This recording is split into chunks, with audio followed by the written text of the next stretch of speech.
There's one thing I want you to do for me. What? Come here. What? Win. Win.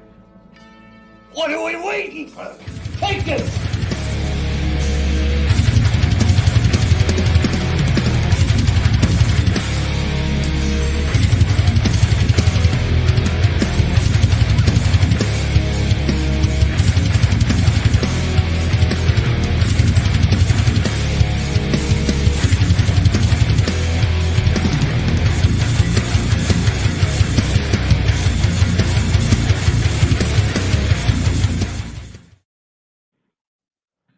What is up, EOP sports fans? It's Wednesday night. It's 8:30. It's time for EOP. I'm Big Al. And I'm Joey Sheeran. And we got plenty of sports to talk to you about tonight. And let's just start off with a happy Thanksgiving to you and your family here from all of us at EOP. And hopefully having a safe night with it being the biggest drinking night, during That's the year. True. I forgot all about that. Yeah. So if you're not out yet, maybe you're getting your hair did, getting your clothes on, you're getting ready, you're throwing this on. Just be safe, have a good time, enjoy your family as much as humanly possible. But no, guys, we got Thank God for booze and football. Yeah, thank God. We got plenty of sports to talk about tonight. 4 for 4 and more. And actually, we'll have a friend of ours here, Mr. Drew Phabsky from the Broad Street Bully podcast. We'll be calling in tonight in about 15 minutes, and we're going to talk a little Flyers hockey and more with Drew. So remember, the show is brought to you by our great sponsors over at Dolan's Bar, which is, if you're not out there yet, get out there tonight and enjoy one of the best party nights of the year. PhillySportsTrips.com, as well as CherryInjuryLaw.com with David R. Cherry. And we'll get into them a little further. And also, we have a cool toy drive to talk about shortly. But, Joe, let's jump into it. Right now, the Sixers are playing. Of course, we got the big three has been shelved, all with foot injuries. Yeah. And Tobias Harris almost joined them last night on top of it all. 67-62 over Charlotte right now. Rightfully so. Yeah, right. Last night, Ben Simmons returns to South Philadelphia and literally plays for the first time. And no Embiid on the court. Right. No Harden on the court. Right. And no Maxey on the court. Right. So and still came out with a W. Still came out with a W. 115 over 106 was the final. Tobias Harris played a hell of a game. Is it just me, or is he only play well when there's rumors of his demise? I feel like I think these rumors are now coming out because of that reason. Well, it's funny because it's like the other day you see, Tobias Harris's name is being, brought up in trade conversation. And the first thought is well, duh. Like, of course his name is coming up. Like, of course they're going to try and unload that contract if they can. Yeah. No team is going to take that contract. So, it's kind of like a moot point. Yeah. But you're right. I mean, you're right. Like, when he is kind of like the focal point, the centerpiece for the lineup in whatever night it is, he tends to put up a pretty good stat line. Last year, he played really well. He's running around, and I'm an effing all-star and all this other stuff.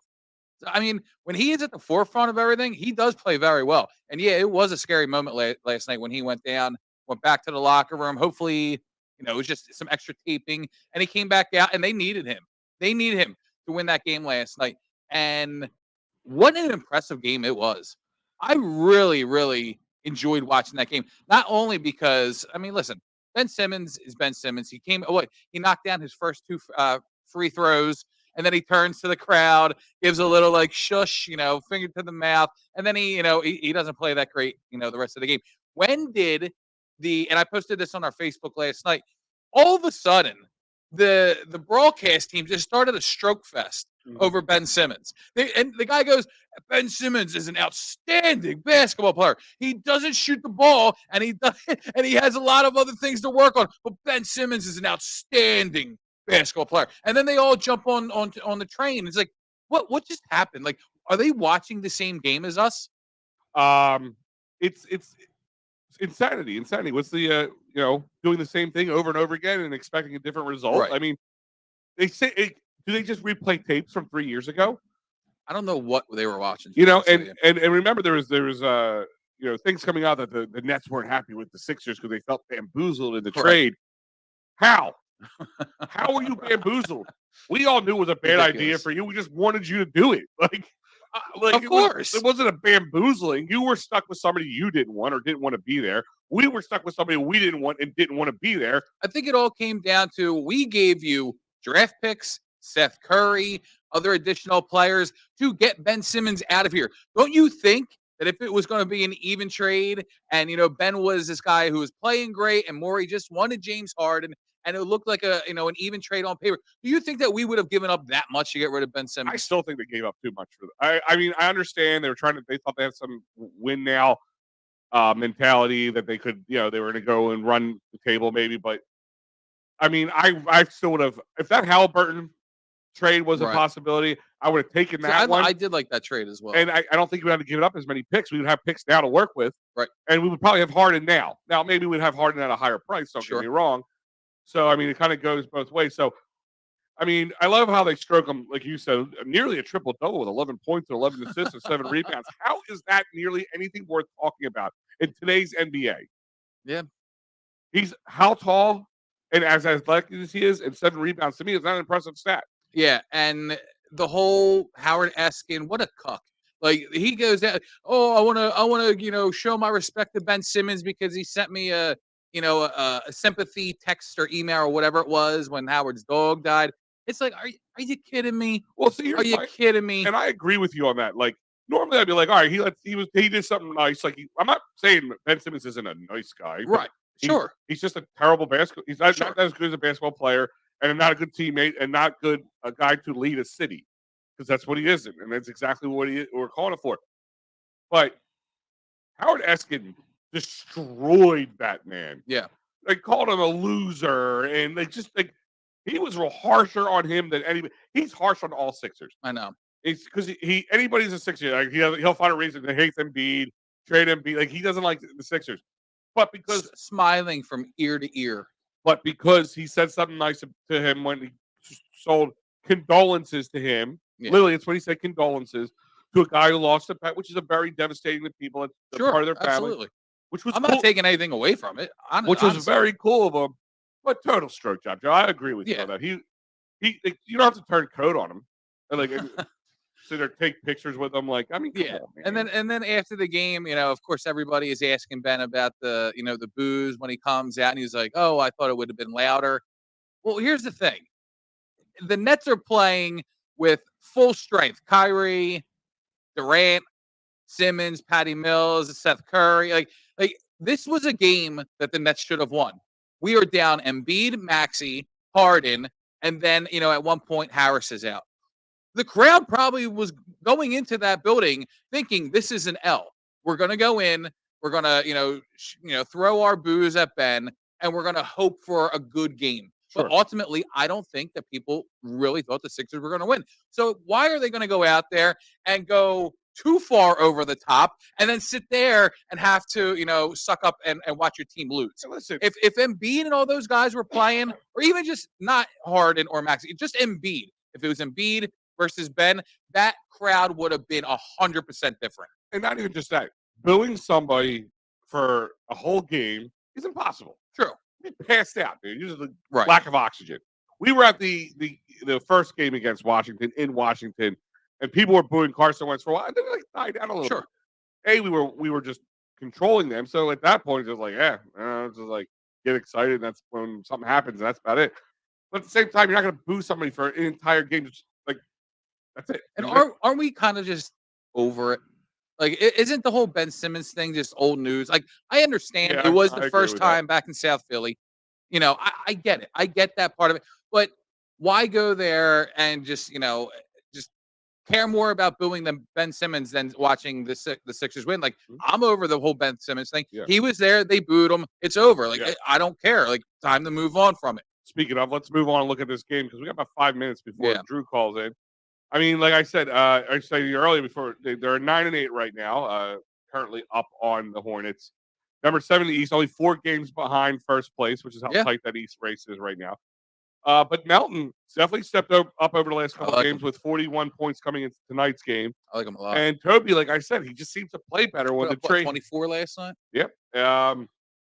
Toby up 24. Kyrie Irving had 23 last night, if you want to see a comparison. They shut down Durant. You saw Niang. You posted it earlier. Oh, Running his mouth. Niang was great last night. I love when a guy like Absolutely Niang great.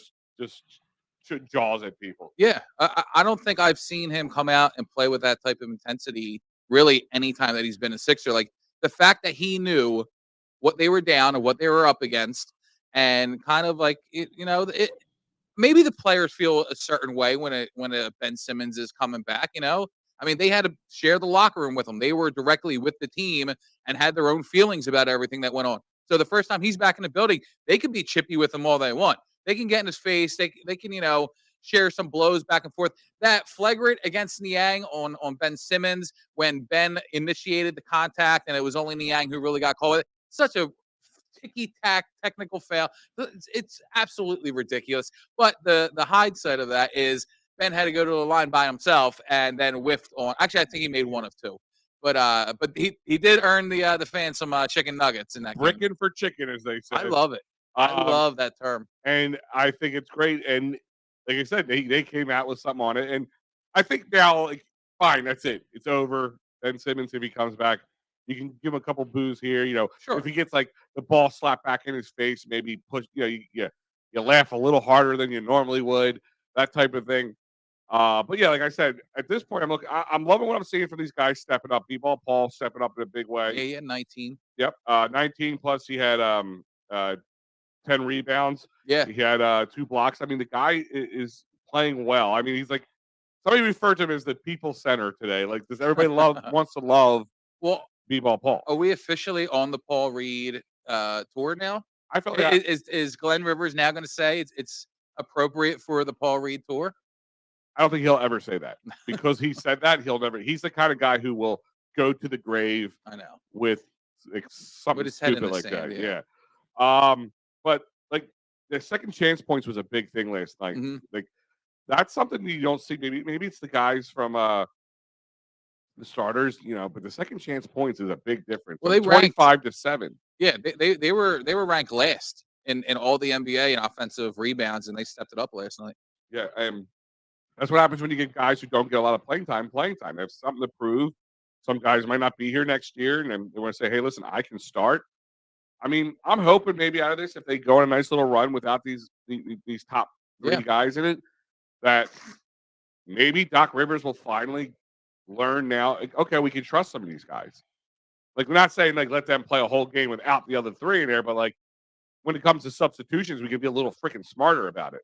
Yeah, and can anybody tell me why we have Paul or PJ Tucker?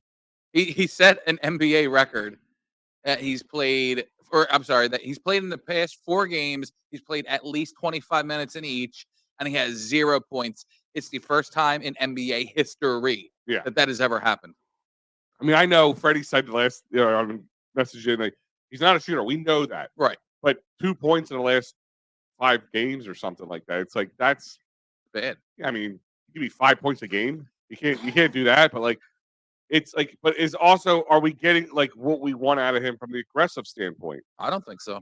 Like, I don't know. Like, is he? It's hard to say. Like, if they're winning, then maybe it's kind of working. If they don't win, then that's something to complain about. But they're winning now. Yeah, they certainly weren't doing that in the beginning of the season.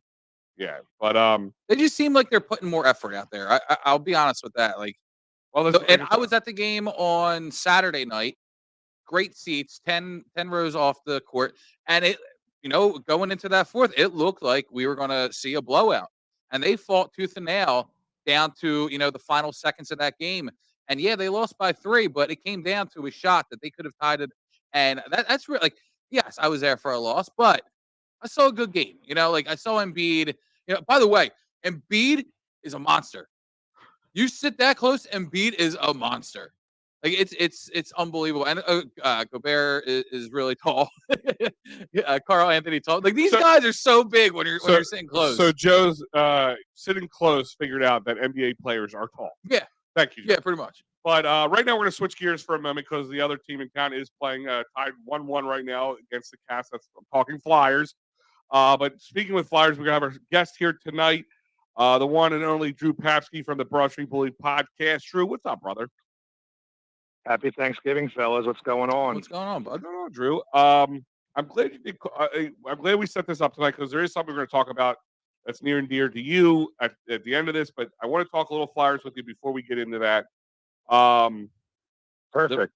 I'm watching it with my I'm having a little get together. My family, my friends, my sister and her friend are watching it. And my sister's friend goes, "Is that guy on the Capitals named Oven Chicken?" And I oh was like, "It's God, Ovechkin." close God enough. bless the I, holidays, I kind of want. people. I kind of want him to change his name now to Oven Chicken. Well, I mean, hey, we're getting ready to cook. I'm like, yeah, future Hall of Famer, Oven Chicken. So I don't know. I don't watch hockey. So yeah, we're off to a good start here. Bourbon's flowing. So, What's up, man? Let's talk some Flyers. so speaking of a good start, the Flyers did give everybody a little bit of a cheap thrill in the beginning of the season. Give everybody what we all like to refer to as the worst thing you can give any Philly sports fan is false hope. But now they're 0-7 coming into this game, or 0-5-2, I should say, coming into this game. John Tortorella, how did you feel about Torts coming into the season, and how do you feel now? Has it changed or no? Well, I mean, when they hired him, I'm like, yeah, good coach, but I don't know if he's the right one for this team right now because they're not built to win. Knowing that they're trying to instill a locker room culture and instill accountability and quote playing the right way and all that stuff, yeah, it's going to work, especially when you have records of him with overachieving teams in the past or having a Rangers team that didn't have a lot of top scoring talent, but they had a good goalie and a great defense and a great defensive system. Then you have, um, the Columbus Blue Jackets overachieving for a few years under his reign. So you're going to see that, but I didn't know if it was the right move for now. That being said, I like what he brings to the organization because there's not much to fear about right now, and doesn't have a lot to work with. So, I mean, it was only a matter of time before the Ryan Fitzpatrick effect took over and the Flyers showed their true colors. I mean, we knew this was going to happen. Carter Hart couldn't be sustainably making 40, 50 saves a game. The guy's given up, a couple goals a game when they're losing. Then like he gets shut out or gets shot on so much because the defense can't clear. It just is what it is, man. Like, I don't know. So I'm glad you It's kind of tough to said that. watch. That led me to my next question. It was actually technically not my question. This was submitted by you know very well, Matty B, Matt Bernardchek. He asked me to ask you because he said he was on your show or you were on his show, whatever, about a year ago. He talked about trading Carter Hart at the time, and you were steadfast in not moving Carter Hart. Has looking at the trajectory of this team and the needs of this team changed that thought process for you?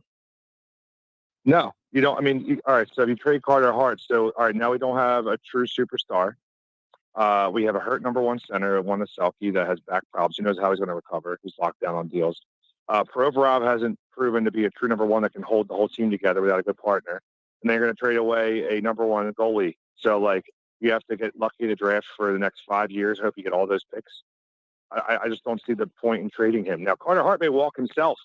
He's up to being RFA in 2 years. I mean, he's going to be hard for him to walk. But I mean, like, I still don't see like why you trade Carter Hart for what reason. He's still young. He's still so good. I mean, they gave Carey Price all that time in Montreal. Why would I don't? I still think that's a horrible, horrible take. Okay. Couldn't agree with you more. I mean, I told him so on the show. I was like, all right, man, I like you. I'm be friends with you, but like, Jesus Christ. that's like the typical Philly Flyers fan. It's like once we have something that is good, this shiny toy, like you want to do everything to destroy it and get away from it. And it's just you see it every year. I want to kind of go back to the Torch thing a little bit, and with this team that has been absolutely riddled with injuries, like you see him, in one post game presser where he's like praising the players out there for showing max effort, and you're not going to win every night, blah blah blah, and then literally 2 days later he's going, "Oh, we suck." So do you think he's just like a bit too bipolar when it comes to kind of developing a team from the ground up because he doesn't really know what he has in these players yet, but he is so outspoken that it could have some blowback on the players that he does have now. Yeah, it definitely could, but I think the regards to the first thing you said about him, there was a couple games there where the Flyers played a pretty good game. They just didn't have enough talent to keep up. I mean, you figure you play 82-game NHL season, you have these teams that are like 3 lines deep, at least 2 lines deep. We are barely 1 line deep with injuries right now. Holy shit! So I mean, like, I don't know how like what we're supposed to do, but they play well. He's like, hey, like, listen, we don't lose on lack of effort. I think what the other part of that is, though, there are nights though where guys just aren't fulfilling their responsibilities. Defensively, we've got guys out of position. The forwards aren't coming back on gap control, or just in general, you have veterans like Kevin Hayes, who's even talked about, not playing a full 200-foot game and not, missing assignments or whatever. That's really what it comes down to. But we don't have, I don't know. I don't know if it's going to blow back in the end of the season, but there's a reason why he usually comes in when there's a team that's already established and built. And he's like, all right, it's like Laviolette, let's get these guys in shape because I'm going to be really hard on them. And like, they need to be disciplined to win. When you have a lot of young guys and also guys that we aren't even sure if they're ever going to be in the AHL long term. Yeah. It's like an AHL roster right now. Look up in the lineup right now. You got Konechny out right now. You got a nice, young, promising youngster like Allison out right now. You got Coots out for God knows how long. Had back reconstruction or what are they called? Refixing surgery. I don't even know how to say it. And then you have Cam Atkinson still out. I mean, you got about $35 million horrible. out on the IR right now. Yeah, especially with Couturier. I mean, they signed him to this 8-year deal, and he hasn't been on the ice since. I mean, what are we doing here? That's just that back injury, man. I mean, who knows? This could change his career trajectory, or it could be he could come back fine. I don't want to rush him back. I feel like you shut him down the rest of the year. Because what are we doing? We're playing for a top 5 draft pick. We're playing to see what happens to the trade deadline if we can move any pieces. Like, we're not here to make a playoff run. We're here to see what we have. So why bring Couturier back until he's 100%? Because at this point in his career, you don't want to rush him. Yeah, I'm glad that you brought up the trade deadline because we look on Twitter every day for updates, through all of our sports, not only the Flyers. And I started seeing stuff yesterday about like, oh, it could be, 48 hours before the Flyers make a major move, a major trade. And I'm sitting there like, well, who the hell are they going to trade that anybody's going to want to make this blockbuster trade happen? Like, have you seen anything about that? On the defensive end, if we still see Braun have anything in the tank by February, which I don't know, we'll see. A team would trade a small, like a low draft pick for that. But like Tony DeAngelo is movable. Sure. He's got a tradable contract. They took a chance on him in Carolina. He comes here. He's played pretty well here. Not perfect, but he's also being asked, I think, to play above where he should be, just like Justin Braun's been asked to play above where he should be for the last few years. We have Nick Sealer in the goddamn lineup. Don't even get me started, people. Go Birds. We got Travis Konechny or Ivan Provorov. Those are pieces the Flyers organization could finally part with that come from the Hextall era of these guys are going to be so good. How many years if anyone's listened to our podcast, or I don't know, I wasn't really friends with you guys years ago. The year Konechny and Provorov are going to finally show up, or this. Don't get me wrong, they're good players. A lot of teams would love to have them, but they aren't cornerstones of this franchise. At least at this point, maybe they finally blow up. I don't know, but those guys could also be moved. Joel Farabee, he also could be moved if you really want to get crazy about it. Carter Hart, we're going to go the Matty B route. We do have some pieces that can be moved, but a lot of them are we have Ristolainen and Sanheim for a long time locked down on contracts. We have Kevin Hayes locked down for a long time on contract. Same thing with Couturier. So I don't know, but it's not impossible to move some of these guys. Okay. But some of them are impossible, like I just said, like the Ristolainen and Sanheims and all that stuff. Nobody wants Braun? Braun, if they want a seventh defenseman to add some depth in case of injury, give him all right, we'll give you a 7th round pick and $25 half use McDonald's gift card. Sure. All right, we'll take it. At this point, see what you can get. So as you said, the holiday. Wow, the holidays are here. Hello. And one of the big things I do look forward to the holiday, of course, is Thanksgiving football and the meal. But Black Friday game with the Flyers has always been a cool thing for me. And now, playing the Penguins, of course. Now, the Penguins aren't that as good as they normally are, and they're sitting right above us in the standings, actually, at this point. It's a late evening game, too. It's a 5:30 start. Yeah, that's the other thing I was going to ask you about. First part, time change. Does that irk you as much as it irks me? And is this still something to look forward to this year? Well, Al, to be honest with you, my mother, dear mother, she, I can't believe I'm saying this on a podcast. It'll be my unborn kids can hear this. She currently is dating a Penguins fan. So she asked me if I wanted to go to the game. So you guys want to go? And I'm like, honestly, I could be convinced either way. I don't need to go there and spend a bunch of money on $12 snake dogs and get hammered to watch the Flyers maybe lose to the Penguins. The 5:30 game, I'll watch it at home. But whatever happens, happens. It'll get me a little excited because it's a Penguins game. But the time change don't really bother me, dude. It's honestly, I'm ready. I'm ready for Thanksgiving and good times. go Birds on Sunday. I don't. I mean, like whatever happens, happens, dude. I hope we get a good draft pick this year and no one gets majorly hurt, and we have a couple of guys that surprise us. Like I'd like Cates' play this year. I want to just keep seeing that, but I don't need to see anything else, honestly. I'm sorry I'm so pessimistic, but I promise it's not all. It's just because of the Flyers. I'm not on suicide watch or anything. So how long is this relationship going on for? I mean, this sounds like it's pretty still an open wound for you. Oh yeah, like nothing like coming over and getting a cup of coffee and seeing a Penguins mug in there next to like all my old Flyers, Wells Fargo cups. I'm like, I can't believe this much bullshit in this house. What is happening? It's like, enough you're with my mom now. You're a Penguins fan. You accidentally knocked she that still off gives the him shelf. shit. She made him take a picture of Gritty at a game last year. Like she still gives him shit, which is good. But I'm like, Mom, I raised you better than this. What the hell are you doing? I raised you better than this. Do you know what comes out of the host of the Broad Street Bully podcast? They find out. Like I dated a Rangers fan once. I had to keep that under wraps by TMZ. Could you imagine the scandal of a Penguins fan in the family? Jesus. Well, I'll tell you this much, and we've said this on the show, so I can say without being a snitch. But a good friend of ours, Philly sports guy, his first wife was a Dallas fan. The Philly sports guy, right? Yeah. Oh yeah, and they're divorced. And they're divorced. But I'm just saying, hey, he knew that when he went into it. But now, I mean, yeah, it's funny you bring that up. That was a conversation I had with somebody not too long ago. I could find the girl of my dreams, and like start dating her, and then all of a sudden, like, oh, by the way, I'm a Cowboys fan, and be like, Penguins fan too, man. That was always my thing. What was that? The girl I was with for a while, she was a Giants fan, but her dad was from New York. It's the way she was raised. So I'm like, all right. And my joke was, at least you're not a Cowboys or a Penguins fan. That was like a way to get around it in my head. Yeah, if I'm dating a girl who's like a Commanders fan or a Caps fan, I probably wouldn't be all upset about that. But if I'm dating somebody who's a Cowboys fan, a Mets fan, or you're married. What are you talking about? If you're going to date? I'm just saying, like, if I'm in a relationship with somebody, you're a Cowboys fan, a Mets fan, open relationship. Open relationship, or a Penguins fan. I don't know if I can have a long term relationship with you. No, dude, you can't. She better be like Miss Texas, like 2012, and be like a knockout. And be like, I'm from Dallas. I'm like, you know what? Okay, maybe there are some things bigger than sports, like her breasts. I'll go with that. Her boobs, yes, boobs are the answer. I said breasts to be PG. That's in all case we're on WIP, Okay, so real quick before you go, so those who don't know Drew, we've had Drew on here before. If you listen to Broad Street Bully podcast, go check him out on where you get all your podcasts. Because Drew is also a comedian. Because you got to keep it light right now. Because, like you said, it's all doom and gloom talking about Flyers right now. So you have to have some little funny backbone here to talk Flyers hockey. But something's coming up, and it's threw up on the screen. Of course, you can't see it because you're on the phone. But Comedy for a Cure. Tell me about this.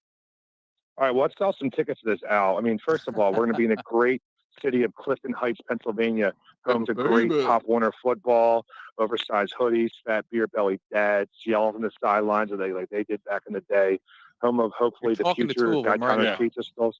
We both just looked down at our bellies when you said that. We're just like, oh well, listen, it's good reason though. Gaetano's pizza was a mainstay of Clifton Heights culture for a long time. I hope they still come back now. But so people, listen, I'm telling you. I know my people. I was born in Upper Darby at Delaware County Memorial Hospital. You better be there. This is for a great Delco man who needs a kidney transplant. We're getting the awareness out. He's going to be put on the list soon. Need to raise some money. This is my aunt's husband.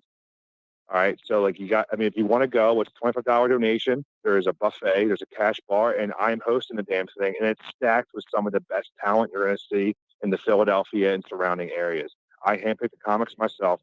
They're all friends of mine. They're all hilarious. It's $25.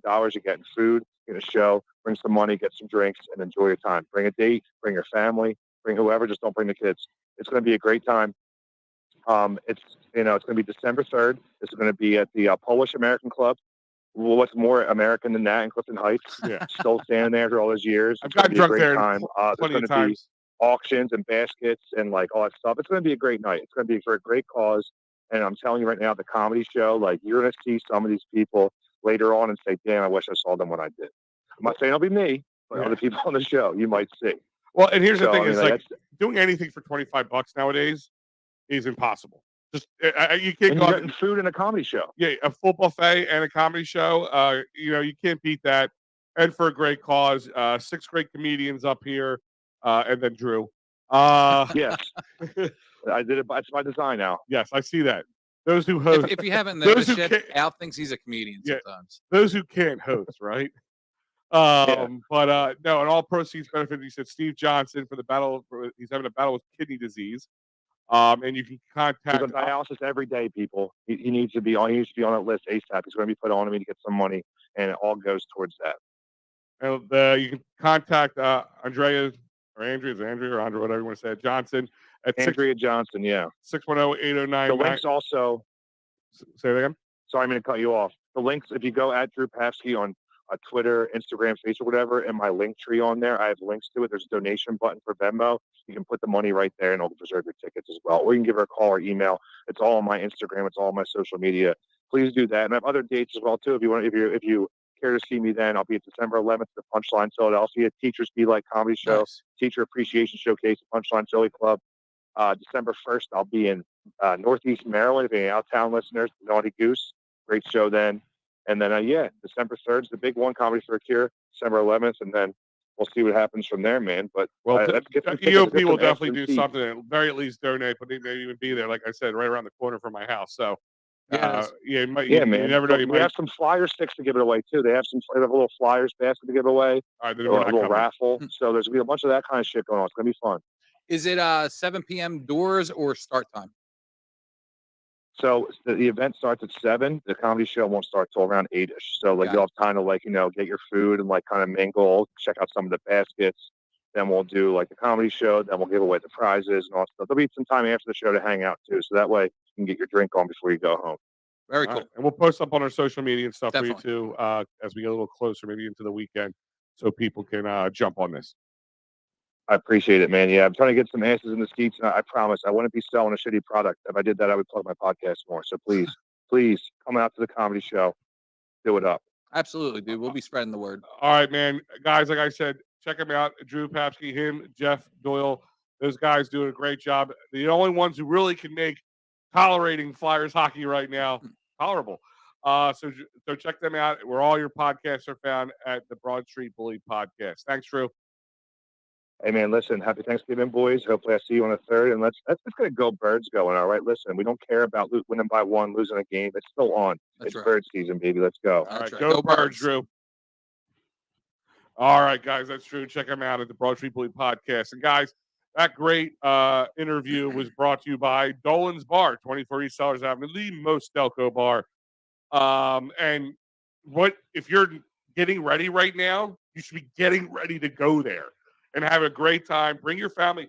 There's a lot of people who have come from out of town today.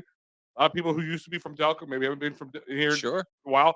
Give them that full Delco experience. Go to Dolan's Bar, 24 East Sellers Avenue, right down in Ridley Park. And as we were talking about, we are into the holiday season, of course. Thanksgiving kind of is that. Actually, Halloween is anymore, but Thanksgiving is that kickoff to the Christmas holiday as well.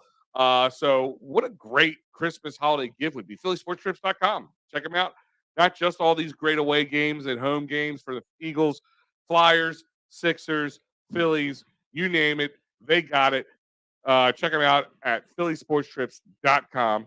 And if you have one of those in-laws, or you're not in-laws, you just have one of those family members who suck and get in trouble a lot, maybe a gift card to cherryinjurylaw.com might be I wonder if lawyers have gift cards. Could you imagine? You're a degenerate. It would be genius. It would be genius. You know what? Patent pending, Dave. You better listen to this one. Go to cherryinjurylaw.com, workers' comp, motor vehicle, personal injury, criminal law, 610-565-0300, cherryinjurylaw.com. Guys, plenty of things going on here. Even though it's a holiday week, EOP keeps it going. Even tomorrow, there'll be a couple things coming out. Some of it was pre-recorded, but it's still there for you, as well as some articles dropping as well. So there'll be plenty of Philly sports conversation here at Edge of Philly Sports. And real quick, I want to play something for you guys, something near and dear to our heart. The Delco Group Toy Drive is coming up, and we want your help.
All right, guys, that's the Delco Group's toy drive.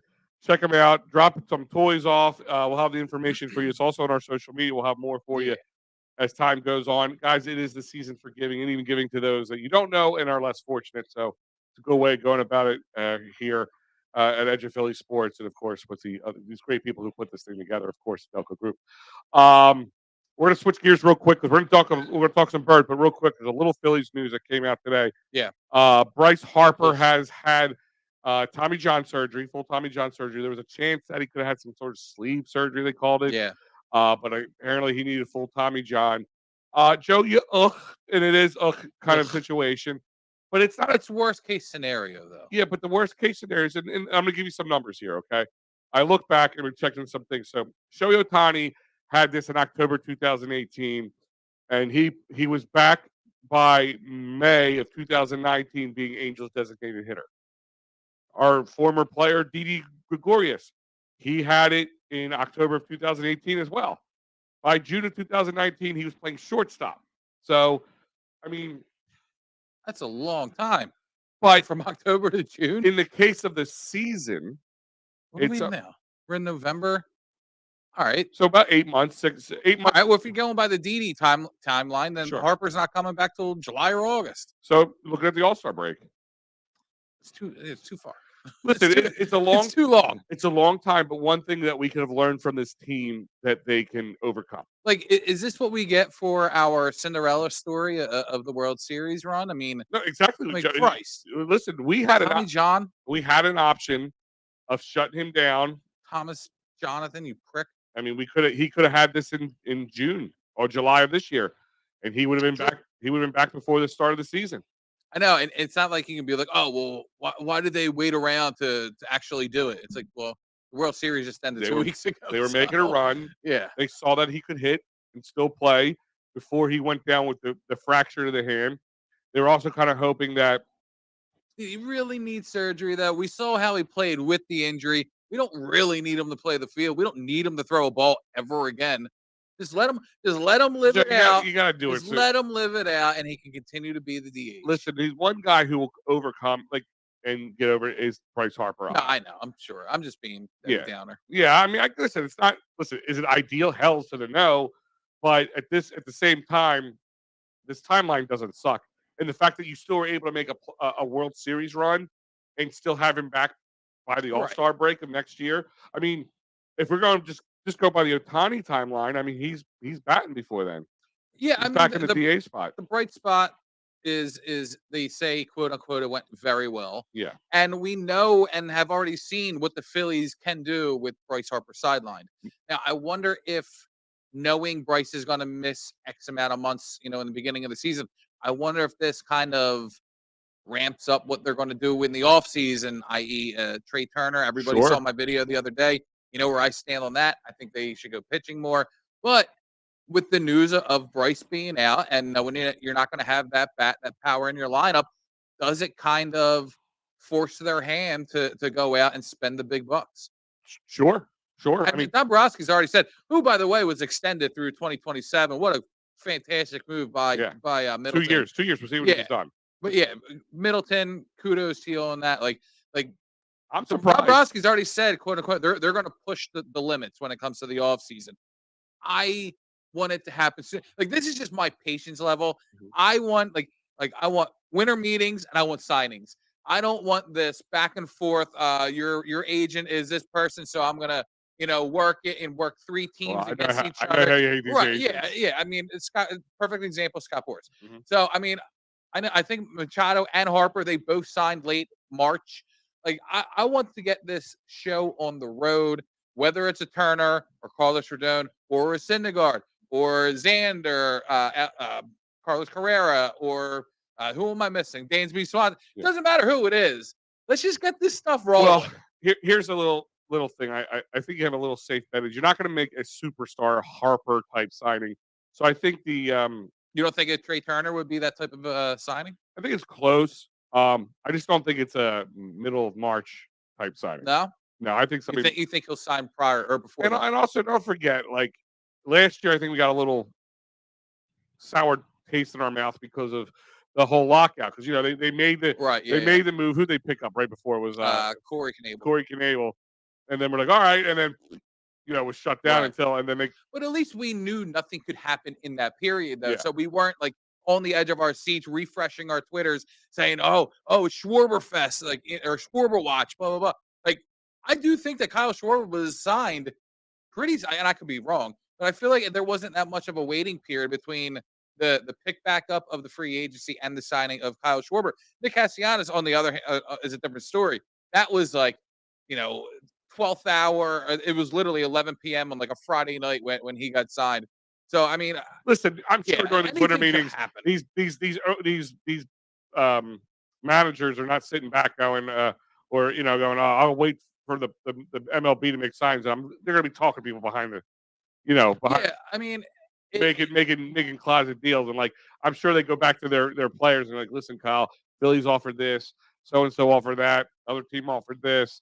So if this gets done, what are you leaning to? Oh, Phillies, okay. Well, we'll let them think that. right, but because there's such a hot commodity at the shortstop position and free agency, you don't want to be the first one to sign Yeah. because you're probably leaving a little meat off the bone when it comes to your salary, because that's going to be the starting point for the other guys to start signing. Like Dansby Swanson probably will be the first guy signed because he's going to be the cheapest of the four. And to be honest with you, he's probably going to go back to Atlanta. So I could see him being the first one getting it done because he's not moving anywhere. You know what I mean? And I like Dansby. I wouldn't mind him, but he seemed like he got a little cold during the playoffs with the Braves. Well, that's what happens when you go up against the fight. Sure, maybe if he joins the Titans, he'll do better. But I wouldn't be against bringing him. Beat him, join him. Yeah, I mean, listen, if you can go get a Rodon and then get a Dansby, I'm good with that. I'm good with that. If getting a Turner pretty much means there's nothing else on the nothing Well, within I nothing just of don't see that substance. like Carlos Rodon and Trey Turner are the top two, even though it's two different positions. Like Rodon is a top pitcher, Trey Turner is the top position player. Could the Phillies go out and afford to get both of them? Yeah, they could, but I think it kind of straps them for cash, years down the road. Yeah. I don't think they want to do that. Like, I don't think that they're in a position to go out and just sign the top two free agents. I don't know. If some numbers money came off, I mean, sounds like they're gonna keeping Reese, so they're not gonna be unless they're trading him. I think he's arbitration, so he's going to get a raise regardless. Yeah, I think they're gonna sign him. I wouldn't be surprised. They like Reese. They really do. They do. And I want to make this clear. I don't dislike Reese. It's just I'm just over the Reese Hoskins experiment. Maybe it's because they made it seem like Reese Hoskins was going to be the guy they built this team around originally before Bryce and all that. Sure, like he was going to be the superstar of this team. Yeah. I'm tired of watching him botch a ground ball at first base. That's my problem with him. Yeah. And when he goes cold, he goes cold. And when he does something wrong, it compounds. He kind of falls apart. You know what I mean? And when he gets hot, and then, like you said, he goes. It's a very up and down situation with him. Maybe a little more consistency from his bat. I could get past the defense. Yeah, and again, I don't want to pile on Reese Hoskins. I do like him. I just know where his weakness is, and we don't see any improvement of it.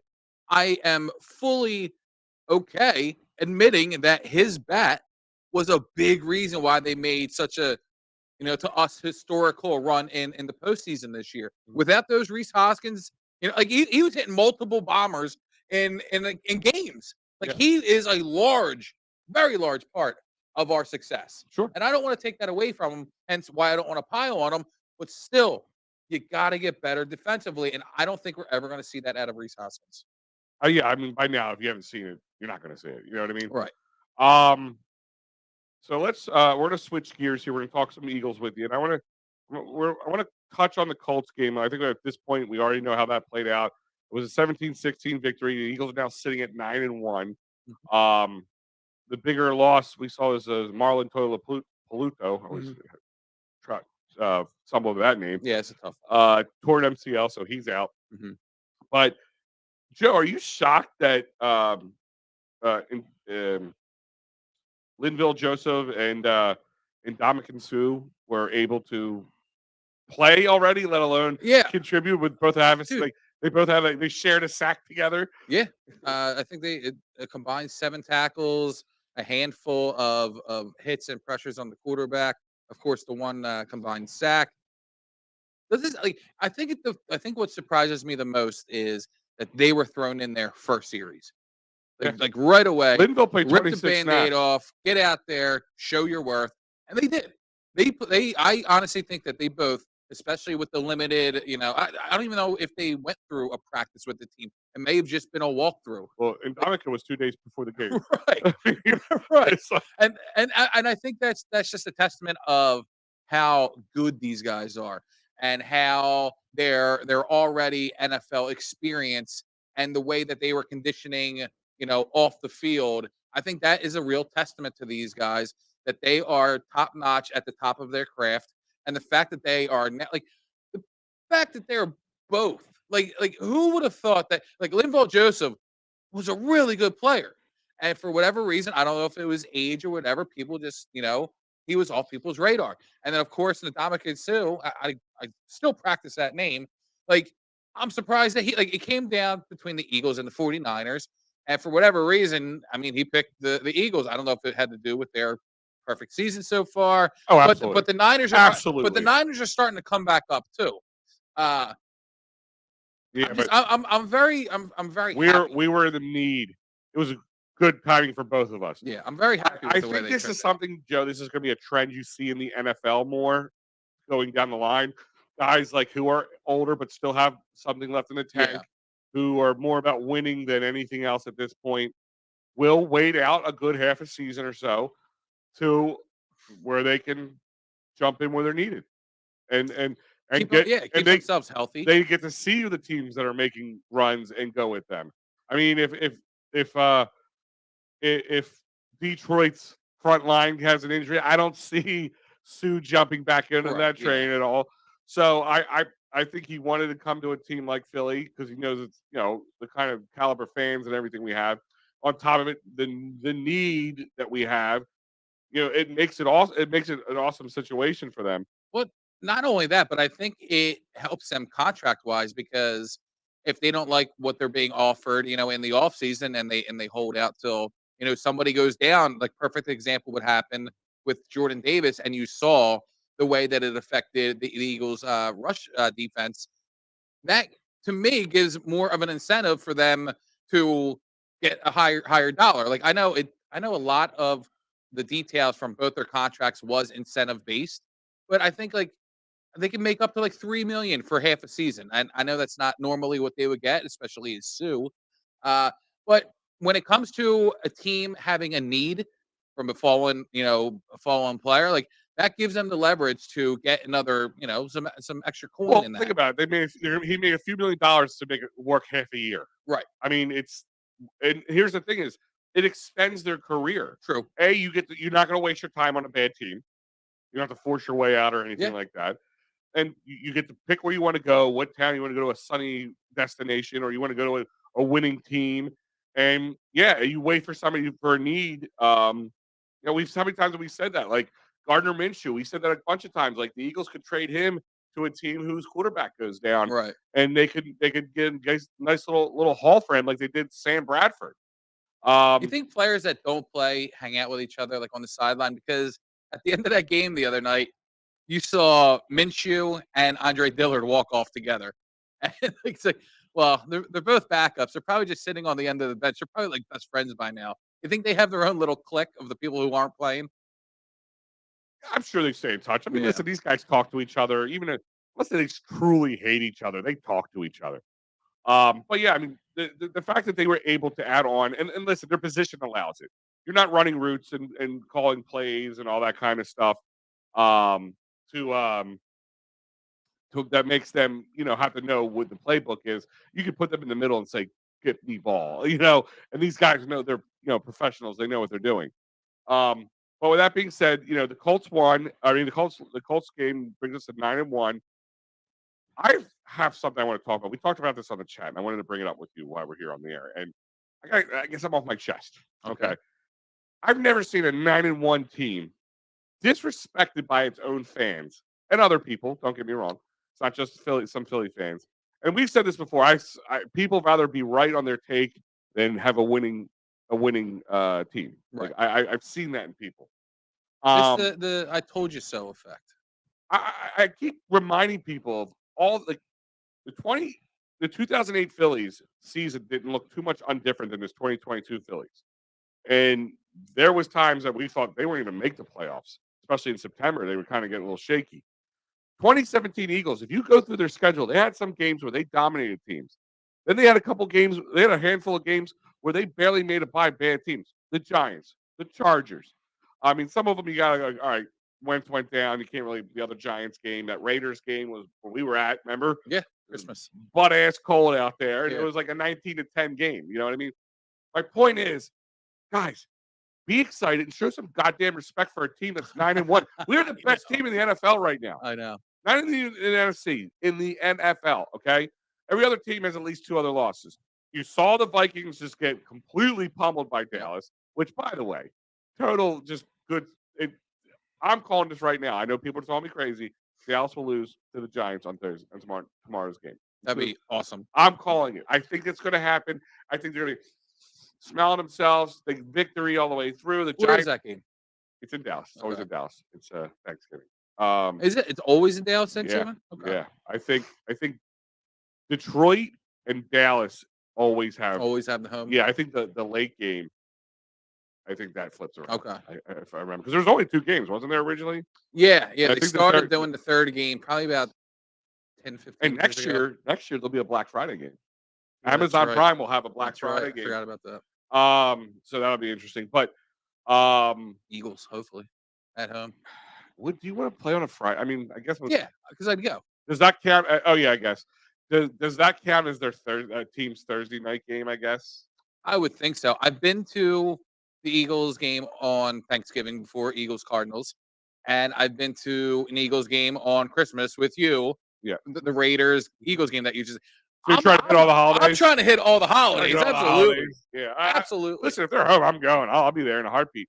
But I don't get like the complaints like, oh, they're trash. They don't even deserve. They should trade these people. I'm like, they should fire Nick Sirianni. Right. I'm like, are you just saying this to be stupid to piss me off? Like, are you just saying that, like, I'm gonna get the bald guy watch this? I'm gonna go watch the fat guy get all pissed off. People have so much stuff to say about Philly fans in Yeah. general. What they don't understand is those same fans talk as much S on our own teams as everybody else. It's like half the fan base hates our teams, but when they're good, they're back on the train. I guess you can say they're bandwagon people. Sure. By the way, guys, They're hypocritical bandwagoners. The Sixers did fall to the Hornets 107-101. I mean, they were playing well in the beginning, but they felt the wheels fell off and never got back on track. So 107-101. The Flyers, I believe, are up. Flyers up 2-1. 2-1 still. It's a commercial break right now. Yeah, I just had to get that off my chest because I'm so. I think has something changed in the Philly fan? Have we gotten spoiled because of recent successes? I don't think things have changed in the Philly fan. I think the Philly fan has just changed in general. Like people in general have changed. It's not like it was the baby boomers, the Gen X is like, and I'm not going to get into this millennial type of BS, on the show, but I just think people are different these days. People have the attention span of, 4 or 5 seconds. Everybody has a device in front of them. Things are just different. And when you give them an outlet like a Twitter or social media where they can just sit there and run their mouths with really no factual knowledge behind any of it, people say things just to say things. Yeah. They possibly make things up to get a rise out of the next person or try and trend or go viral. Everything is just cloudy BS at this point. It's not just the Philly fan; it's people in general. Yeah, no. And maybe we're in entitlement. I don't know what it is. It irks me. But speaking of, it should irk you. It irks speaking me. of a fan, but not a Philly fan, we got a comment here from Willie Vassar. My Cowboys will beat the Eagles when they come to Dallas. Y'all won't be facing Cooper Rush. It will be Dak. You guys were clamoring for Cooper Rush at one point. There was talks of a possible QB controversy when Dak came back because Cooper Rush was playing so well. So we won a Super Bowl with a backup. All right, I just want to throw that out there. We don't listen, Willie. I like you, Willie. This is a prime example. This Willie's coming on. My Cowboys will beat your Eagles to possibly get a rise. I don't care. Yeah. You're not going to get a rise on me. I don't care that you think that your Cowboys are going to beat my Eagles. I would think most opposing teams fans would think such. Right. I mean, your opinion means nothing to me. If you're being realistic, but I appreciate you chiming in. Yeah. Thanks for the support. Yeah, subscribe. But Willie, no, honestly, here's what I want to say to you. Let's be honest, Eagles and Dallas is going to be a damn good game. It is. I don't think this is a blowout anyway. If that happens, that's just I think I said a couple of weeks ago Dallas was going to win. Also, there's a possibility. I mean, it could be a tough game. Depends on where we're at in the playoff race. Because right now there's so much parity in the NFL. They get another holiday game. They have tomorrow and they have Christmas Eve. What's up with that? True. Both at home. No. Oh, yeah. Dallas. I'm sorry. I think with the Eagles. I mean, it's going to be a damn good game, and to sit here for me to say, oh, the Eagles are going to kill them, you guys beat the Vikings 40-3. That's not going to happen, pal. And it's not going to happen the other way around. It's going to be a knockdown, drag out kind of fight, and it might end with me in tears. I don't know. You never know. It might. Joe might have one extra drunk, angry, teary. I mean, Joe's gonna have an upset possibilities belly. Are endless. Joe's gonna have an upset belly of eggnog after. You never know. It's gonna be a hell of a game. You guys beat the Vikings, and I'll give you that. I was just saying that you guys were so good they kicked you off the TV. That's beat true. Them so good you kicked you guys off the TV. Remember, we're bringing Odell. Well, let's before you count your chickens for the eggs hatch over here, there, pal. And listen, that's great. Even if you do, still doesn't scare me to the point all right, that's it. There's the X factor there. A 35-year-old guy coming off an ACL injury is not going. Right. Listen, respect. Is he really 35? There's no way he's that old. He's got to be close to it. No way. I mean, he's up there. I mean, how has it been in the league for? 10 years at least? I don't know if it's been that long. Maybe 6, 7, 30. Close. Okay, I was going to say 30. Okay, 30-year-old. But that doesn't scare me. But it helps you guys because where you're lacking is having a prime target in the wide receiver corps. So yeah, that helps you. But once again, look at this whole NFL in a whole this year. There is no team is that dominant. No. There's teams that I would rather not play. Of course, I want to play the Bills, but the Bills aren't looking great right now. No. This is this time of year where Chiefs look great. Their offense looks great. Yeah, things kind of dive off, come up. People have some letdowns. I mean, for the love of God, the Chiefs got beat by the Colts. They did. You know what I mean? The Vikings probably thought they were going to stomp you guys. It's Kirk Cousins on prime time. Here they go. And guess what happened? You guys, and Dallas caught them off guard. I just to sit here and tell me that you guys, you could win, but to beat us, different story. I will say this about Eagles fans as well. The Eagles fans on social media say, "Oh, let's go Dallas. You gotta beat Vikings. Let's help beat the Eagles in the stand." No, you're fake Eagles fans. If you're going to sit there and root for the Dallas Cowboys, Dallas at 6-4 would have probably ended any type of playoff window that they had. You're telling me that was worth it? Them winning that game was worth it to possibly in week 11, get the Eagles that one extra game above the Vikings in a possible round 1 of the playoffs bye? Come on. Everybody's like, this is Kirk Cousins. Kirk Cousins isn't great. Well, let's worry about Kirk Cousins, winning enough games to threaten the Eagles. I'm not getting a first round bye. You Eagles fans out there cheering for those cockroaches, the Cowboys, the Willies out there. You guys are fake fans. And here's the thing is, I looked at this game. I was not rooting for the Dallas, but I'm like, there's something good comes out of it one way or the other. Either we got the team that's trying to right behind us for the first round, the number 1 overall seed gets knocked down a notch, or our divisional the opponent who's behind us. I would have rather have seen that. Look, I get it. I get it. It's a win-win. It's a win-win. Mathematically, each way it services the Eagles. Sure. But how can somebody look themselves in the mirror when one week they're going, "Die Cowboy scum, I bleed green, I'll never root for the Cowboys," but then the next week, because of who they're playing in the Vikings, now we need Dallas to win. How can you look yourself in the mirror? Is there a difference between needing a team to win versus like legitimately wearing a jersey and rooting for them, Joe? Like if you're waking up, if you're watching that game and you're hoping for the outcome to be Dallas to have more points than the opposing team, yes. Let me ask you it's disgraceful. Let me ask this question. Say it's the end of the season. Dallas is playing, played Minnesota. Mhm. They had to beat Minnesota for us to get that first round bye, that number Right. one seed. Are you not rooting for the Cowboys to win that game? No, Because because it doesn't do anything for the Dallas. It doesn't change their playoff position in any which way. But if they win, no, I will I mean, never. that's I a will little- never. that's- No, you know what I would do? I Yeah. wouldn't watch the game. I'm not saying to sit there. And I watch. would leave it in God's hands. I think we're going like too far with imagine you with a giant foam cowboy hat going, "How about them boys?" Like something stupid like that. There's one thing versus saying I'm Cowboys butts looking drive in me at the nuts. score, saying hopefully they win because it gets us that first round position. I mean it's only where it really services us. You now are a fake fan. I'm not a fake fan. You I'm are a pointing out fake fan now. Pointing out a fan. How can you even sit across from this table from me right now? Look me in the eyes and say those words. How dare you? Like I'm being sorry, Mom. Sorry, Mom. How dare you? But yes, Will, you guys just became number one in points. Okay, see you next week. It's week to week, Willie. Number one in points doesn't mean anything. Didn't the Eagles beat the Vikings by like 3 scores as well? Yeah. So, okay. I don't get it. Listen, man. Listen. You came off a big victory. I guess I'd be pounding my chest and we beat somebody 40-3, but we're still 9-1. I'm not being ridiculous with my takes. The whole OBJ thing, like is Tony Pollard not doing enough for you? I mean, he's the only running back to have 2 down the field receptions for touchdowns like ever, I think. Yeah. And okay, Zeke is still playing good. You have CeeDee Lamb, and you have that.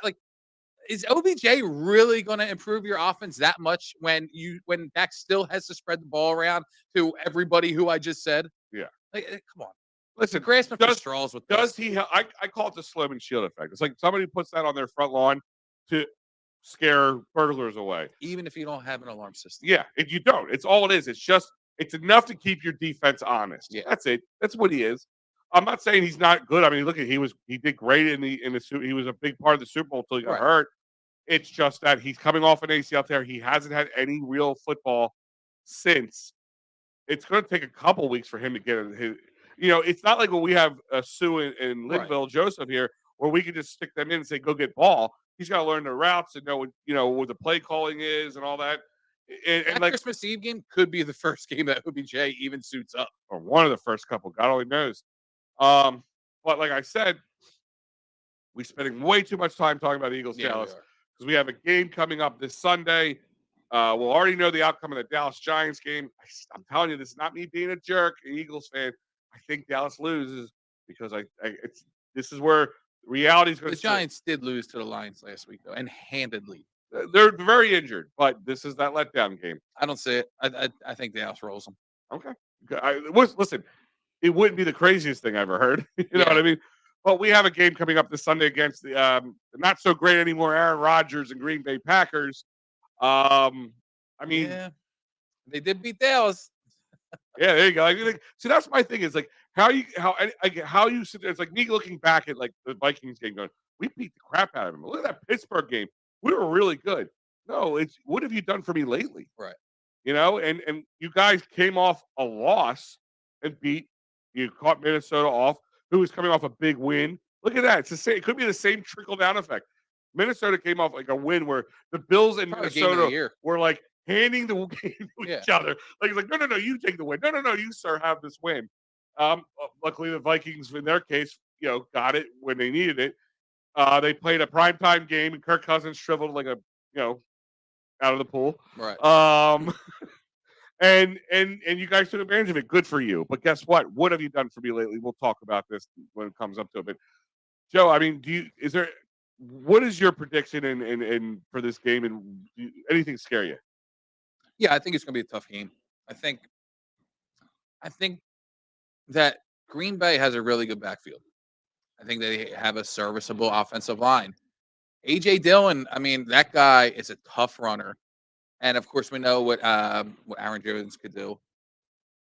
It's going to be a really tough game. I really think so. I mean, I do think that the additions of Sue and Joseph, and them getting a full weekend with their new team. I mean, I do think that, of course, bodes well for them. Sure. I think that's going to help with the run. I mean, listen, the Colts game, the first series, they drove down. Jonathan Taylor, looked like Jonathan Taylor, but after that, they shut that running down.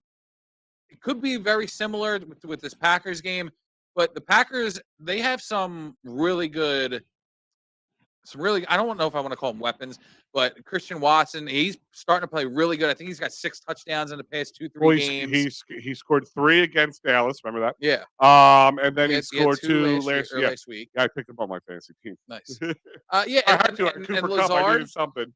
And Lazard is still good. And Aaron Rodgers is Aaron Rodgers. Like, it's Packers week. I hate Aaron Rodgers. So I'm gonna be on the edge of my seat for this game just to see and hope that the Eagles can mangle this team. Yeah. But I ultimately do think that it's going to be a nail biter coming down to the end. As long again as they can shore up the run of the Packers, I think that they're going to be in good shape. Because listen, I mean, even though I named Watson and Lazard, we still have Bradbury and Slay, and I mean it's not even comparable on a talent level. So I mean, yeah, again, if they can control the run and not get injured, stay healthy throughout the entire game, the Eagles come out, but it's going to be a tough one. I think every game for the Eagles from here on out, even the Chicago one, is going to be. Yeah. I think Justin Fields is playing well. I think this is the way it is. Like, you got guys playing, you got playoff positioning and jockeying now starting to go on in week 12. You got teams that are pretty much kind of out. Because you think about this, if we win this week, right? We're 10 wins. We're pretty much all but locked up a playoff spot. Not in first round bye, but we locked off a playoff spot and probably destroyed Green Bay's chances of getting into the playoffs. Oh no, they're already eliminated. That is a good question, Freddie Burns. When is Maddox back? I don't think we're going to be seeing him until at least early December. Josiah Scott not doing it for you? Yeah. Jordan Davis, when he comes back, man, that's going to be a nice rotation. Kind of 2017-esque. Yeah. Freddie, I get that. It's kind of funny how, Jordan Maddox was just such a linchpin on our defense for as much as it, for what it is. But, I mean, I'm hoping Josiah Scott, he seems like he gets better every time a little bit. You hear his name out there, yeah. Mm-hmm. This time, I feel my Cowboys have a better. Yeah, they absolutely do. Yes. Yeah, and it's Tony Pollard. Because I'm gonna tell you right now, Zeke blows. I'm just throwing it out there. I don't Tony like Pollard's Zeke. good, man. Like Tony Pollard, I think he's your bell cow back now. Dallas has a good offensive line too. Yeah, I don't think we're better going than we out on a expected limb. them to be this year. We're not going out on a limb, agreeing with you that Dallas has a better backfield than the Eagles. There's no doubt about that. We're Phillies fans. We're Philly fans, but we're not unrealistic. Yeah, realistic. Oh yeah. Oh, the Eagles are 1-15 and they're gonna be great. No, yeah, they suck. They suck. That's what I'll tell you. They suck. They suck. But right now, this team, we are the best team in the NFL. Because all be all, you can have the best points, you can have the beat this, that, and the other. It's your record that gets you into playoffs, brother. Yeah. And I want to ask Willie if the Eagles and the Vikings were playing and Dallas needed and Dallas fans needed the Eagles to beat the Vikings, kind of like just flip the script on it. Would he root for the Eagles if it helped the Cowboys out? Willie, if you're still with us, just text it in. I think most people will want them to. To me, Joe, the terminology root versus needing a team to win is different. What is the definition of rooting? Well, Joe, do you not pick up any Dallas players on your fantasy football team ever? 100% no. I know I don't, but some people do. I don't have I never have an. And I don't pick up Eagles players very often unless I'm just kind of stuck. I try not to pick up Eagles players. But I'm just saying, like, you put a nice little shilling on FanDuel or That's something. That's a lie. I had to pick Michael Gallup for a bench piece, and I traded him away. Yes? Fake fan. You are a fake Cowboys fan, Willie. listen, there's a difference. Busting stones. There's a difference between me, like when it helps your team out to win, versus I had somebody who told me, I swear to God, I'm a Dallas Cowboys fan, but when they're not playing each other, I will vote for the Eagles to win. I'm like, that is inhumanly possible.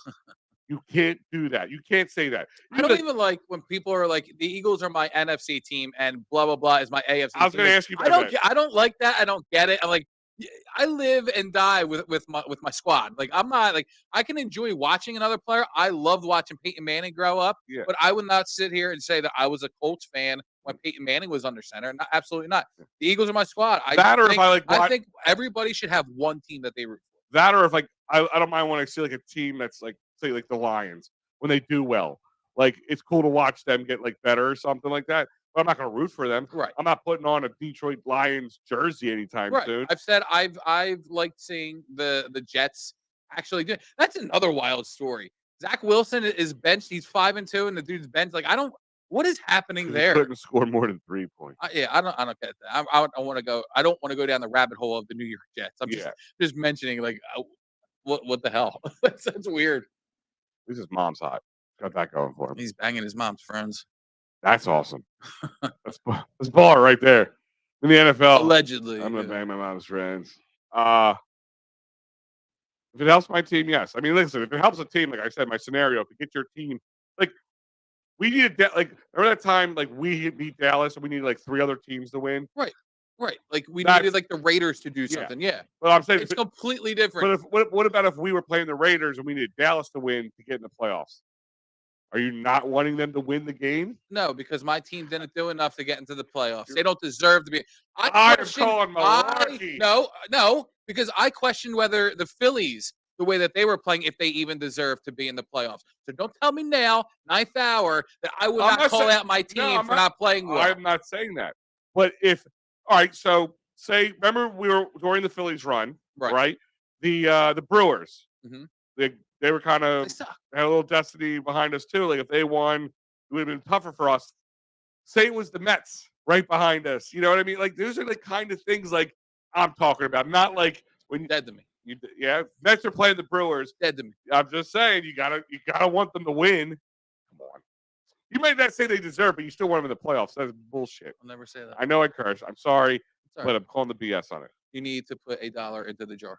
Swear jar. We need Joe. What's up, Sean? Great idea. Yeah. Swear jar. We're doing that. EOP swear jar. What's up, guys? Are we going to ever see Trey Sermon play? There's talk about signing a running back from the Rams, DJ Henderson.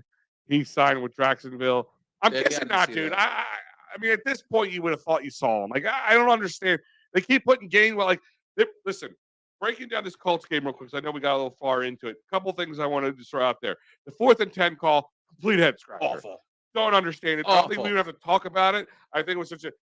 Lex is like, do you think that you should be out there coaching this team? I'm like, yeah, absolutely. I would have kicked that field goal. Absolutely. If for that one time, yes. Yeah. Field goal unit. Done. Here's the clipboard back. Yep. See you later. Yep. Like, I can handle that. Awful call. But for the 4th and 10 call, the fumbling man. I mean, we're still plus 13 in the turnover takeover scenario, but again, almost bit us in the butt there with the just like at the Commanders game, with AJ Brown just coughing it up. I mean, guy came from behind and punched the ball. It is what it is, but those are the little things that scare me. Like, things I think if we were taking a little for granted, like it's just things were going our way, and they think like this is why I think every game is going to be a lot tougher than when we were sitting there at 5-0 and 6-0 and going like, all right, well, we won't lose again until week 15. You know what I mean? Like, we came back down to earth a little bit. That Titans game's gonna be tough. Titans game's gonna be tough, but I'm just not as afraid of that game as some people are. I don't know. Couple things to take away from this. This was a Jalen Hurts win. Like, he took the team. Oh my God, yeah. He took a team by the horns. He had 9 rushes for 49 yards in that 4th quarter. He took the game over. Absolutely. He was a total of 16 for 86 with the TD. He was 18 for 25, 190 yards, and throwing touchdown. Thank God Quez Watkins finally decided to play. That was nice. And didn't second TD of the year. Good for him. Flub the ball. Time of possession. This time we were at least even. We weren't mangled on the time of possession. But looking at Devontae had a nice game. looking forward at this game. I'm not worried about Aaron Rodgers. If they can stop the run game, and hopefully with the additions of Sue and Joseph and the other guys playing, like, just getting fresh legs in there all the time, we can slow that run game down. The rest of it doesn't scare me. I think this is 24-17. 24-17. So a one-score game. Yeah. I'll go with that. I think that's what's going to happen. I'm going to say 24-20. Okay, you're going to get a little closer. Yeah. Okay. Yeah. Yeah, and since we did, mention, I know we're trying to wrap up pretty shortly. I do want to talk about the backfield a little bit. Miles Sanders has been playing really good this season. He hasn't gotten the opportunities that I feel like he should be issued. More attempts, absolutely. But outside of him, back-to-back Gainwell moments. Outside of him, Gainwell, he's not doing it. He's not, and I don't know if it's just because of limited reps that he's not getting enough opportunity out there. But he has shown me nothing this season. Nothing at all. Boston Scott has shown me nothing at all. Trey Sermon, why he hasn't gotten more of an opportunity, I have no idea. He's got the size. We need a north-south runner obviously, between the there's tackles. something we're not seeing. I mean, we're not in practice. We're not seeing things. Right. But, all right, Melvin Gordon is available. Henderson was available. Gordon's got the dropsies. That's the problem. I know, but I think the risk reward is still worth it. But that's besides the point. That's not even the whole I want to go into right now. I strictly want to talk about Boston Scott and Kenny Gainwell. Maybe more Kenny Gainwell should be bringing up because they drafted this guy. I believe it was the 4th round, 5th round at the most it was, and they really looked at this guy to be an added an added talent to this offense to where he would complement, I guess you can say, Miles Sanders. Mm-hmm. Well, where is this play? He's not playing at all. I think the one thing that I'm questioning more over the last couple of weeks is the play calling. And it kind of goes. I think you're using him wrong too. Well, that's my. He's not that big. I mean, either not using. Why did they put him back for punts and kickoff? Find something. Find a way to plug him in. You're either not using Miles Sanders or they're overusing Gainwell. A lot of the calls, or they're not running at all. We saw that. I think this game, you play the same style of football you played last year towards the end of the season. Pound the rock until they stop you. Yeah. That's the kind of style you want to play. But it's hard to do that when you have AJ and Devontae and before they're going to get theirs. Dallas. So you're going to get theirs. I'm not saying you're going to run the ball for 4 straight quarters. You're going to do in the beginning, you're going to do more run heavy than pass. Come to the second quarter, and then you're going to probably start slinging the ball because they can't stop the run. Yeah. And then they're going to try to slow down the run, and then you're going to start throwing the ball. The thing is, it's the setups.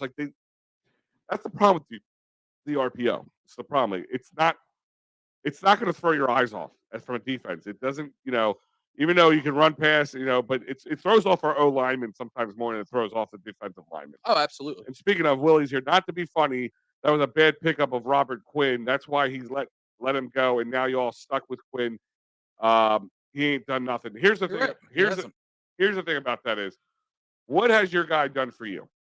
They went out. They got a guy who last year, he had some record-setting sacks or something last year. Robert Quinn. He was on a bad Chicago team. They thought maybe they got him over here. He'd be good.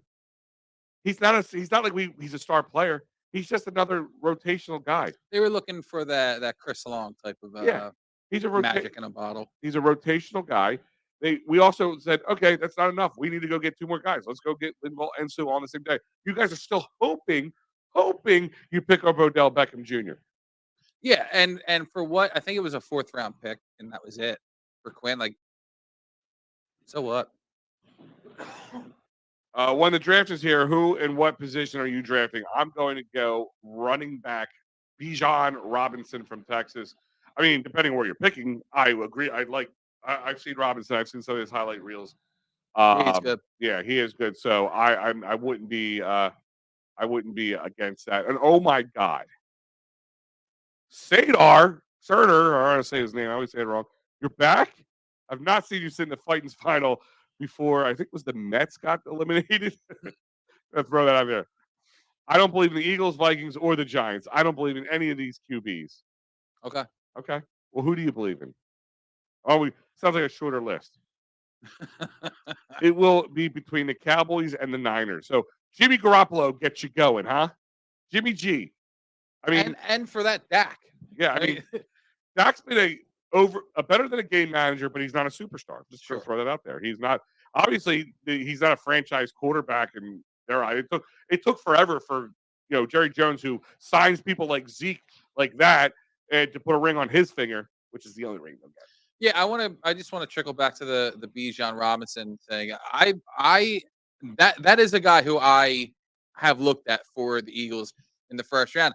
Now, obviously, they'll be picking at 31, and when I say 31, it's not because they're going to lose the Super Bowl, because they're going to win the Super Bowl. Because this year there are only 31 first-round picks because the Dolphins had to forfeit one of them. Yep. So I can if the Eagles are sitting there at 31, I can maybe see it. But the Eagles, I don't ever see drafting a running back in the first round, though.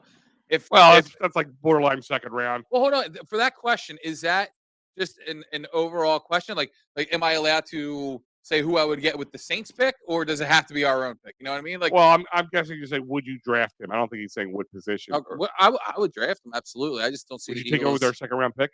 Yeah. Okay. Yeah. I would love to see an article on that one, Sean. Because he's a good guy. He's a good player, and I would love to see a further breakdown of him. Shaking my head, Odell, Jerry's a good businessman. Okay, why is Jerry a good businessman? Tell me why. Because he has money. But why? What in the NFL has he done to tell you he's a good businessman? Such a good businessman that he allowed Dak to hold out as long as he did, and then got forced to pay him $45 million. Same thing to Zeke. Now you guys are paying Zeke a big bill for a running back who just isn't producing. I mean, they also at one time gave Amari Cooper $25 million for 4 seasons, so they gave him the $100 million that he wanted, and then they had to trade him. Yep.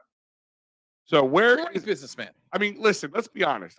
I have to imagine Cowboys fans. I don't even know how much he actually does. I mean, he's got his son. Oh Steve no, in there. I think he does more than they want him to. They had to keep him from. I saw that. Yeah, I remember that the war room stuff. What was it? Who was it? It was Johnny Manziel, right? They didn't hold him back from drafting Johnny Manziel. Might have been. I mean, that's my thing. Is like, you guys have to be like, let's be realistic for a second. And I know we're going a little further into this, but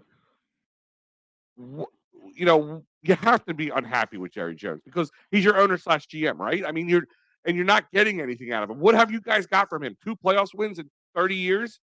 I mean, I'm not being a jerk. I'm being honest. These are the facts. These are me being real with you. The Cowboys have the best offensive line as well as the best defensive in the NFL. Wrong. I mean, I don't think so. Maybe tops. I'm not going to say they're. It's up there. It's up there. I'm going to say the best, number one overall in both. There's not, and this is not me being biased. This is not being a homer. The Eagles have the best offensive line in the game, and I'm not only saying that because of their starters. They have the best depth as well. When a guy goes down, they have a plug and play system that you barely see any downplay, I should say. Like when Jack Driscoll had to go in, and when Mailata was out. Sure, you saw a player or two, where there was a misstep by Jack Driscoll, pressure on the quarterback, but that's about it. I mean, Sayamalu. I mean, who the hell am I missing here? Opeta. I mean, they have the deepest depth when it comes to the offensive line. The Dallas O-line was sweating bullets because one guy retires, the other guy got injured. I mean, Cooper got let go because Cooper was a no-show in games. Well, then how's that make him a good businessman? They should have known him. I mean, we roasted Howie Roseman for signing Carson Wentz over the fact that he was kind of signing him early. But all right, Willie, to your point, wasn't OBJ traded from the Giants because he was a no-show loser as well? So and now you got. I think OBJ's issue more was he was a kind of an immature diva. I'll give him this much. I think he's probably a lot more mature player. I believe that. I absolutely believe that. Ian St. Dak is a choke artist, plus OBJ isn't the best wide receiver in his draft. Mike Evans is. Okay. Arguably the best player is Micah Parsons. Sater. Okay. He's probably one of the better. First off, his name is Micah. Whatever. Typo. I can get past that. My point is. That's because you always say Micah. Whatever. My point is, Yeah, he is a very good player, but he can't play 11 positions. Dead to me. And we figured him out. We figured out a way of getting past him. Play a little monkey in the middle. You know, you either got to go after Jalen or you have to go after AJ Brown. Your choice. Yeah, they schemed that up Yeah. perfectly. Christmas Eve will decide the NFC East. Maybe. Maybe. No, what? I doubt it, but it won't. How's that? Wait, hold on. The Eagles right now are 9-1. And they're and they Dallas, win. Dallas is 7-3. Yes, I understand Dallas is in second place. How will 3 weeks determine the NFC East? Unless we lose and they win all their games going up to there. We would have to lose probably every game for the rest of the season. No. I'm saying like, going up to the Dallas game, if we lose all the games going up to them and they win all theirs, then we're kind of even now. It'll be even, but it's not going to decide. What do we have? 3 more. So if they win, so we have what's this week? 12, right? What are we in? Well, yeah, week 12. So we got the Green Bay game, the Tennessee game, the Chicago game, and then the Dallas game, right? No, Giants game. Giants. Yeah, okay. So Giants is the 14th. So there's 3 games in between us and them, right? Yeah. Okay, so 3 games in between us and them. If we lose 3, we will then be 9-4. If they win 3, they're what, 7-3 right now? Mm-hmm. Okay, then they'll be 10-3.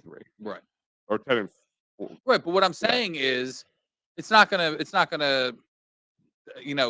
the NFC. After the Dallas game, the Eagles have the Saints and then the Giants again. Well, true, but he's saying the NFC East could come down to that, and could, but I doubt it. Cowboys can plug in anywhere. Plug in what? Are they charging their phone? I don't understand. I think he's saying when I said the Eagles could plug and play anyone on their offensive line, okay, and you wouldn't be missing much of a hitch. I got your back, Willie. Joey, how to be honest, how much trust do you have in Miles Sanders? Seriously, this year? Yeah, this year a lot. Okay. He's impressed me this year. Like, I've always been public enemy number one, where it's come to he has to. We were talking about trading him. Yeah, he needs to stop fumbling the ball. Now, I don't know if it's because it's a contract year or what have you. Maybe he's just a better player overall. Maybe he has figured out how to hold on to the ball. I mean, this year, and Dave, I'm not taking away what you're trying to get at. Like, yeah, before this year, I did not have much trust in Miles Sanders, and this is coming from somebody who watched him his entire time at Penn State. I loved the pickup in the second round when he was drafted, but he was not cutting it. He couldn't hack it, leading up into this season. This season, I am seeing a different Miles Sanders. I mean, we've already seen him get 20 plus touches in Jesus Christ, 20 plus touches this year in a game, and he ran for a career high like 156. Who's to say he can't do that almost every game if he gets the opportunity? Right now, I'm liking what I'm saying. So yes, I do trust him. Yeah, right now, there's no reason not to. Willie wants to know how many good QBs have you faced besides Rodgers? Well, we haven't faced Rodgers yet, but not many. To be honest with you, I mean, do you consider Kirk Cousins a good QB? Well, no, because he was in prime time. Who else did we play? That stupid stigma stuff. I guess not really. We haven't seen any really good QBs, to be honest with you.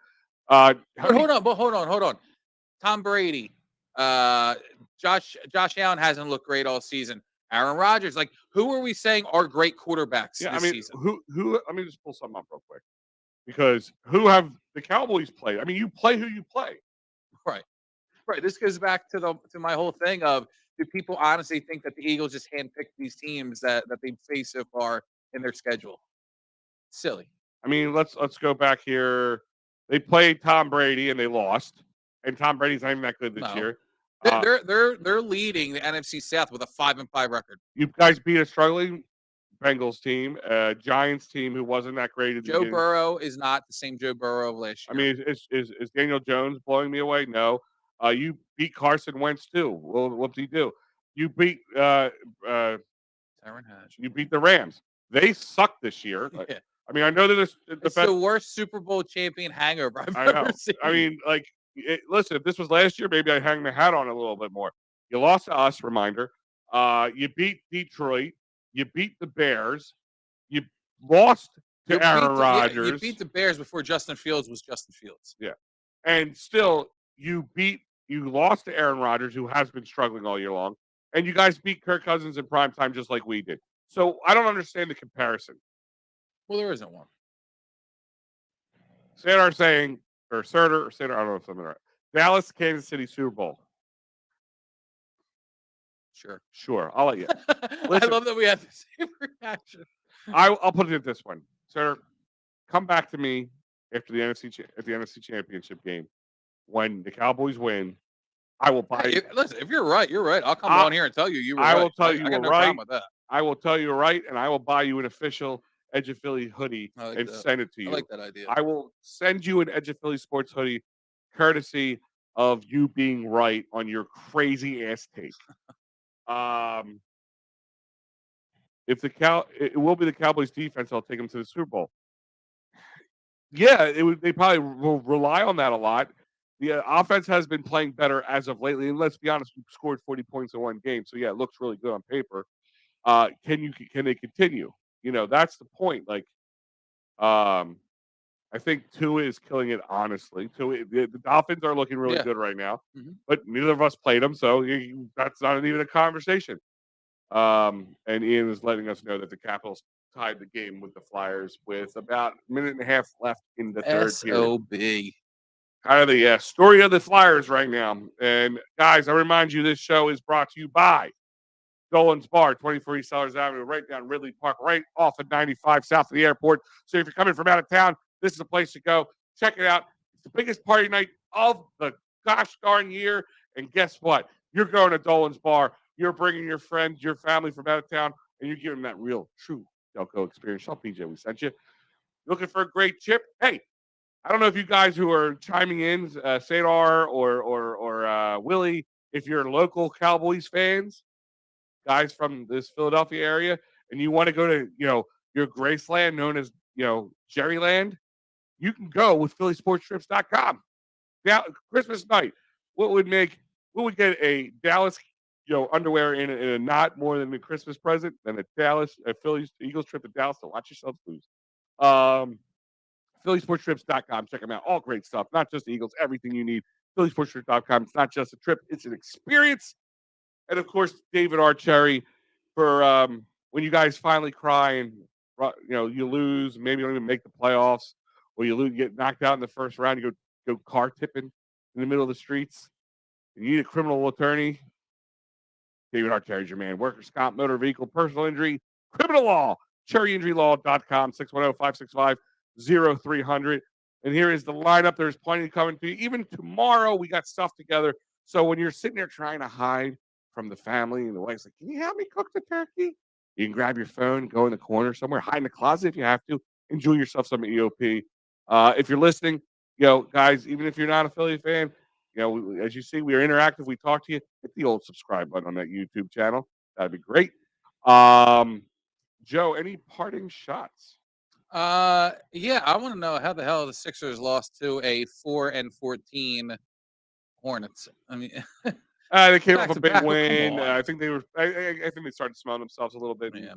They were shooting. They were hitting. They were building some bricks up there. They were shooting a lot of threes that they shouldn't have been shooting, and they weren't landing like they were last night. So I think it was a back-to-back game, traveling. And one more thing, yeah. Taryn Hatcher showing. That's all I got. So hot. Al, you're not gonna finish it. Yeah. Al, you said what quarterbacks are doing well. I said Tua is killing it. I get that. I'm just saying, Sanders said, what good quarterback have you played? I'm like, what good quarterbacks have you played? You played Jalen Hurts, you lost. You played Tom Brady, you lost. So you see a pattern here. Yeah. So, okay. We're playing Aaron Rodgers. So if we beat, will this be the end all be all for the Cowboys fans? If we beat Aaron Rodgers and you guys didn't, does that break the tie? Are we in the lead again? Like, is this how this is? Who cares? You beat who you beat. It's got to be. Listen, the Eagles won the Super Bowl in 2017. We got demolished by the Seahawks and Russell Wilson. If the Eagles win Sunday night and they're 10-1, then does that make the Christmas Eve game not come down to the NFC East? God only knows.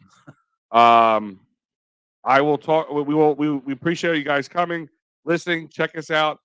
Hit the subscribe button. Join us. It was actually fun talking to you guys tonight. Yeah, absolutely. I had a great time. I like every week. I like banter. I like going back and forth. I like being challenged. I like sometimes looking at the other point of view. we're not just typical guys who are going to sit here and go rah rah for our home team. Yeah. We see it. We like it. Let's see. Willie has one last thing. Last thing, guys. I live here in Houston. Thanks for a good Oh, game. cool. Doing the World Series. Oh, so he's a Houston fan too. That's all right. Whatever. Congratulations. Yeah, congratulations. Enjoy yourself. But cheaters. But guys, reminder: the Delco Group's toy drive is coming up December 9th, 3 p.m. to 7 p.m. at the Selling Delco office, 777 West Sproul Road in Springfield, PA. Drop off. It's Unwrapped Toys, correct? Unwrapped Toys. Unwrapped Toys. EOP will be making a large donation as well as being there to help out. Check it out. Come say hi to us. If you can't be there, I'm sure there's ways you can donate. Check it out, guys. Help out where you can. Also, thank you to Drew from the Broad Street Bully podcast for joining us tonight, talking a little Flyers hockey, even though it's sometimes really hard to do. And like I said, Drew's also a comedian. He's going to be at the Polish American Club in Clifton Heights, Pennsylvania. For those who are from Philadelphia, it's only a few minutes away. It's 15 minutes from the airport. Check it out. $25 gets you a buffet. There's a cash bar and 6 good acts. And Drew telling some jokes as well. And like Al said, he lives right around the corner. So if you need a place to crash, yeah, we got a spot for And when he means crash, like you sleep, not crash your car in front of my house. That'd be cool. And like I said, check out this great lineup here at EOP. Guys, I want you to have a very safe night. It's a big drinking night. Be careful. Enjoy your family tomorrow. Don't kill anybody because they have a different outlook on something that you like, politics or sports or whatever it shall be. Just enjoy the family. Enjoy some turkey. Enjoy a good time. And hey, Willie, thank you for the good things. You're cool too, brother. Have a good time. Please do me a favor, subscribe to us. I'd like to hear from you more. We have a lot of other takes to go over with you. And don't forget, Philly season's coming up, so enjoy. Guys, I'm Big Al. And I'm Joe Sheeran. And we are out of here. There's one thing I want you to do for me. What? Come here. What? Win. Win. What are we waiting for? Take this!